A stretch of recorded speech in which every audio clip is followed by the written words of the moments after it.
در دهه واسه عبودی جامعات دهاتی به نام عبدی عوض فینایی واسه صدف مستطور و برای همسایه‌هایش تلخان تیار می‌نماید. این زنان خواهش دارند که طرز تیار کردن تلخان را آموزند. تلخان یکی از طعم‌های ملی بوده، از گندم و نخود آرد کرده شده، انا همین طور تیار کرده می شود. تلخان در مدت 10 دقیقه تیار می شود. همین تلخانی که تیار میکنیم به فرزندان در مدت 10 دقیقه تیار می شود. این طعم رو ما IBBO آموختگی. اول گندم میشوند در دیگ دوخته یک سر میجوشونند در آب. بعد او را تنگ میکنن قوق میشود. بعد در دیگ دوخته بریون میکنن. با همراهی نخود، کنجد بریون میکنن. بعد آسیاب در برده آرد کردن میارن. بعد آرد امورا آب، نمک، روغن دوخته تیار میکنیم به فرزندان میتیم بهترین طعم است. در گذشته تلخان یکی از طعم‌های معمولی تاجیکان کوهستان به حساب میرفت. خولای نسبگل به یاد میآورد که مادرش تلخان تیار کرده انا همین طور آن را با این طرز کلوله کرده و دستی آنها میداد. مزه‌اش تا امروز از یادش نرفته است.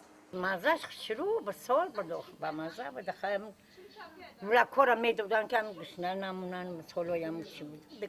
در جماعت دهاتی به نام عبدی عوض در نمایش هنرهای مردمی که بخشیده به سال رشد سیاحی و هنرهای مردمی بخشیده به جشن سالگرد استقلالیت دولتی جمهوری تاجیکستان با اقدام جماعت دهات دایر کرده شد. در برابر تلخان نمودهای دیگری طعم‌های ملی را تیار نمودند. زهرا حلیم و یکی از نمودهای تیز تیاری شکراب را تیار کرد. هست شکرابی روغنی هستی، شکرابی آبی هستی. چه خیلی میگیم با نه شکراب هسته که چهارمخ قطی میکنیم. شکلش بسیاره. هر که موافق موسم قطی. ما نمودی شکرابی بهاری را در او همراه میشود با درینگ، همدر، پیاز، کبوتی، ریحان همه امرا جنبست کرده میده کوفته نمک قطی خیلی چکر آب کرده در محصولات ارالش کرده نمکش توری کرده با قلنفری تیز دستی خلق آب گرفته حق موافق تابش نوشی جان میکنه. نمایش هنرهای مردمی با این گونه لباسهای ملی این چهاربینی فرهنگی را رنگین تر گردانید. این گلدوزی ها و این کرتا و بالشت ها محصول کارهای دستی زنان و دختران دهه واسی آباد جیانگل کبوت و مفزونه محمد و زبانیسا میرزایی و دخترش حسنیه می باشند.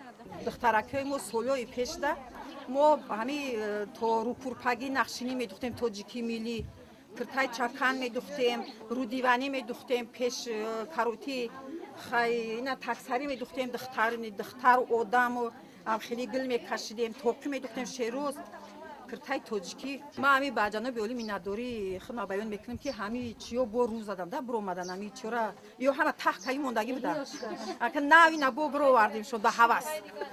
نمایش هنرهای مردمی بخشیده به سال رشد سیاحی و هنرهای مردمی و جشن سالگرد استقلالیت دولتی جمهوری تاجیکستان در دیگر دهات‌ها گذرانیده شدند. گزارش خواجه نظریف خدای نظر ظهورف از ناحیه واسه برای برنامه اطلاعاتی نوید.